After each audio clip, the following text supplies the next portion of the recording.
नमस्कार। आज मैं हिंदी साहित्य के द्वितीय वर्ष कला के विद्यार्थियों के लिए रस निष्पत्ति के सूत्र की जानकारी देने जा रही हूँ। आपके जुलाई के कोटा विश्वविद्यालय कोटा के पाठ्यक्रमानुसार निर्धारित विषयों में आपका ये आज अंतिम विषय है रस निष्पत्ति के सूत्र की का परिचय। जैसा कि मैंने पूर्व में आपको बताया था कि भारतीय काव्य शास्त्र के आचार्यों ने काव्य की आत्मा के संदर्भ में गंभीर चिंतन के बाद काव्य के प्राण तत्व के बारे में अलग अलग मत प्रस्तुत किए और इन मतों के आधार पर 6 संप्रदाय स्थापित हुए। रस संप्रदाय, अलंकार संप्रदाय, रीति संप्रदाय, वक्रोक्ति संप्रदाय, ध्वनि संप्रदाय और अंततः औचित्य संप्रदाय। और इन 6 आचार्यों ने सर्वप्रथम और सर्वाधिक जिस मत को महत्ता प्राप्त हुई और सर्वाधिक प्रामाणिक माना वो रस था। रस को काव्य की आत्मा के रूप में प्रत्यक्ष और परोक्ष रूप से सभी आचार्यों ने स्वीकार किया। और रस का सामान्य अर्थ आनंद होता है और काव्य शास्त्रीय दृष्टि से काव्य के श्रवण, पठन या नाटक आदि के दर्शन से जिस लोकोत्तर आनंद की प्राप्ति होती है उसे रस कहते हैं। परंतु इस रस संप्रदाय के प्रवर्तक आचार्य भरत मुनि ने नाट्य शास्त्र ग्रंथ में रस सूत्र की व्याख्या की थी और रस का सिद्धांत का संपादन किया था। वहां पर रस का तात्पर्य नाटक के दर्शन से प्राप्त होने वाला आनंद है। यानी मुख्य रूप से नाट्य शास्त्र में उन्होंने नाटक के संबंध में ही रस की व्याख्या की है। और ये रस निष्पत्ति के जो सूत्र को उन्होंने प्रस्तुत किया एक महत्वपूर्ण सूत्र है जो हिंदी काव्य शास्त्र में ही नहीं संपूर्ण भारतीय काव्य शास्त्र में एक नींव का पत्थर कहा जा सकता है। और वो रस की व्याख्या के संदर्भ में वो सूत्र है विभावानुभाव संचारी संयोगाद्र रस निष्पत्ति। विभावानुभाव व्यभिचारी संयोगाद्र रस निष्पत्ति दोनों रूप में ये सूत्र प्राप्त होता है। अर्थात स्थायी भाव के साथ विभाव, अनुभाव और संचारी भावों के संयोग से रस की निष्पत्ति होती है। भरत मुनि के इस सूत्र की व्याख्या 4 अन्य आचार्यों ने की और उसके आधार पर इस सूत्र के व्याख्याकार 4 हैं। आचार्य भट्ट लोल्लट, भट्ट शंकुक, भट्ट नायक और अभिनव गुप्त। सर्वप्रथम भट्ट लोल्लट ने इस सूत्र की व्याख्या करते समय आरोप उत्पत्तिवाद सिद्धांत प्रस्तुत किया। लेकिन इन चारों व्याख्याकारों की व्याख्या को प्रस्तुत करने से पूर्व मैं वो 4 बिंदु महत्वपूर्ण है जिस पर चारों व्याख्याकारों ने इस सूत्र में चर्चा की। एक तो निष्पत्ति का अर्थ क्या माना जाए। निष्पत्ति का अर्थ उत्पत्ति माना जाए, अनुमान माना जाए, भोग माना जाए अथवा अभिव्यक्ति माना जाए। संयोगात का अर्थ क्या है, यानी किस संबंध को लेकर के संयोग यहाँ पर बताया गया है। तीसरी बात, रस की निष्पत्ति किसके अंदर होती है, ऐतिहासिक पात्र के अंतर्गत होती है अथवा सामाजिक के हृदय में अर्थात दर्शक के अंतर्गत। चौथी बात, रस का स्वरूप क्या है, रस के स्वरूप के बारे में रस का निष्पन्न स्वरूप क्या है, रस का निष्पन्द स्वरूप क्या हो सकता है। इन 4 बिंदुओं पर इन चारों विद्वानों ने चर्चा की। और चूंकि यह विषय काव्य शास्त्र का और मैं उत्तरार्ध का विषय है काव्य शास्त्र का, लेकिन मैं द्वितीय वर्ष के विद्यार्थियों के लिए सामान्य रूप से इसको समझाने की कोशिश कर रही हूँ और बहुत ही संक्षिप्त में।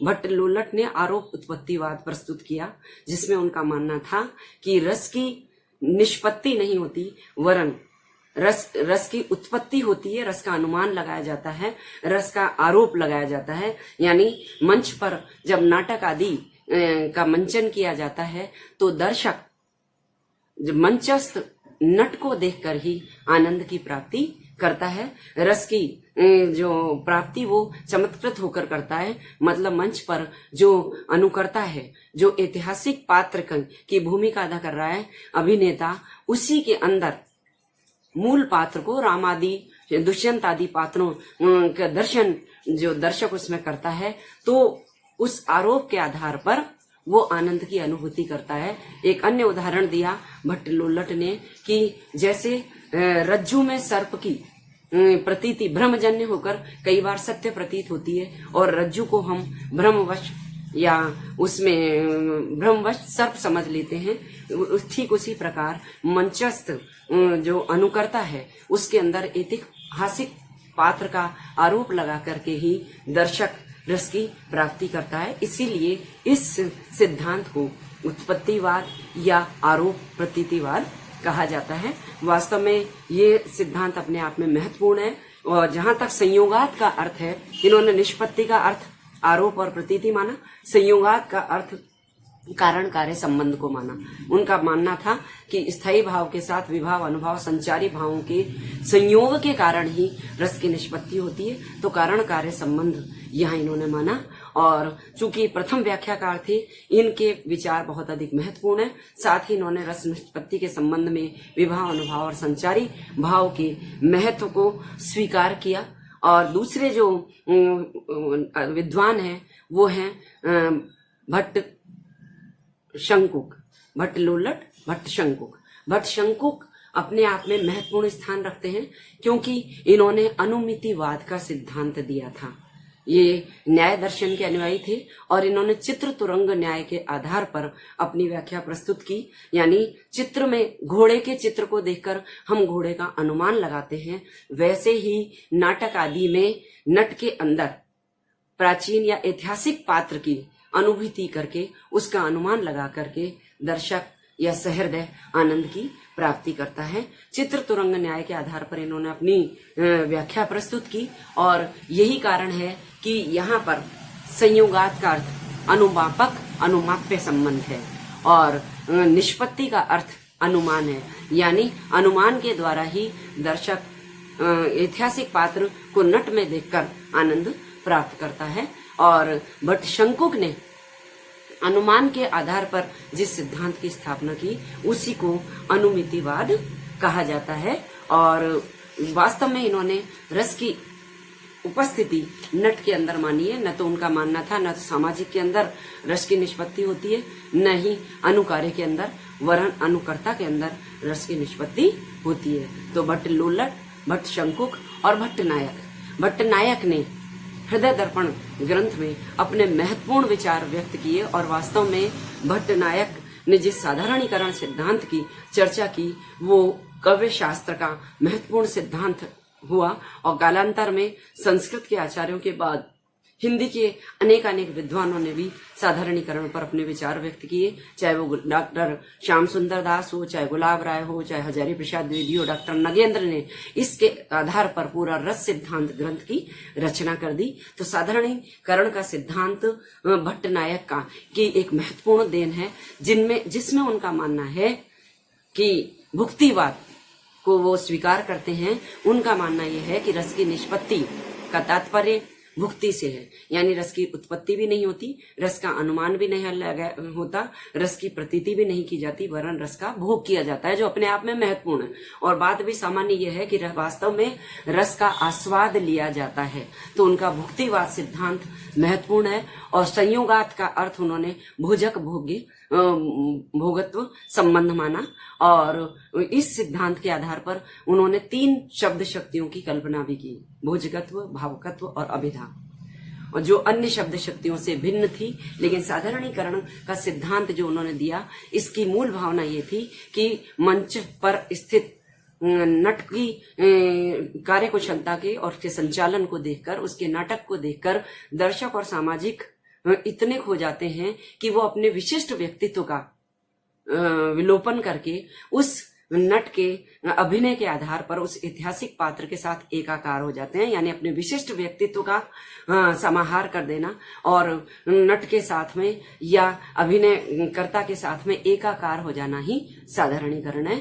तो भट्ट नायक, भट्ट लोल्लट, शंकुक और नायक, भट्ट नायक का ये साधारणीकरण का सिद्धांत हिंदी साहित्य को अपने आप एक महत्वपूर्ण देन है, जिसने रस सूत्र की व्याख्या को एक महत्वपूर्ण दिशा प्रदान की। वास्तव में ये जो सिद्धांत है मनोवैज्ञानिकता के बहुत अधिक निकट है, इसलिए इसका महत्वपूर्ण स्थान है। दूसरा, पूर्व में स्थित विभिन्न भ्रामक धारणाओं का खंडन इन्होंने किया, इसलिए भट्ट लोल्लट का मत भुक्तिवाद का, यानी रस का भोग किया जाता है, ये अपने आप में महत्वपूर्ण है।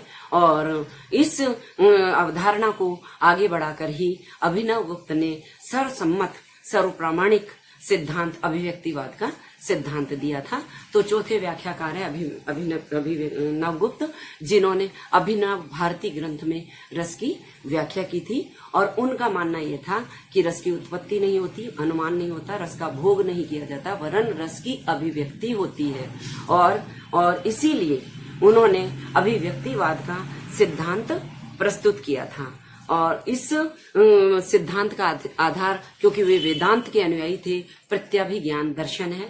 और प्रत्यभिज्ञान दर्शन में शिव की अवधारणा के आधार पर उन्होंने अपना मत व्यक्त किया कि शिव एक ऐसी शक्ति है जिसकी कोई उत्पत्ति नहीं होती, वरन वो अभिव्यक्त होती है और साधना के द्वारा ही उसका ज्ञान प्राप्त किया जा सकता है। व्यक्ति जब साधनारत रहता है तभी शिव की अभिव्यक्ति होती है, शिव को महसूस किया जाता है। तो और ये सिद्धांत गंध और मिट्टी के और पानी के संबंध को प्रस्तुत करते हुए भी अभिव्यक्ति का सिद्धांत देता है कि जैसे मिट्टी को जल से सींचने पर उसमें से गंध होती है, उसी प्रकार विभाव, अनुभाव, संचारी भाव के द्वारा पुष्ट होने पर सहृदय के हृदय में स्थित स्थायी भाव से रस की अभिव्यक्ति होती है। इस प्रकार मैंने अपने इन 4 व्याख्याकारों की सूत्रों को, सरल व्याख्या को प्रस्तुत करने का पूरा प्रयास किया है। और आचार्य अभिनवगुप्त का सिद्धांत ही रस सूत्र की व्याख्या में सर्वमान्य सिद्धांत माना जाता है।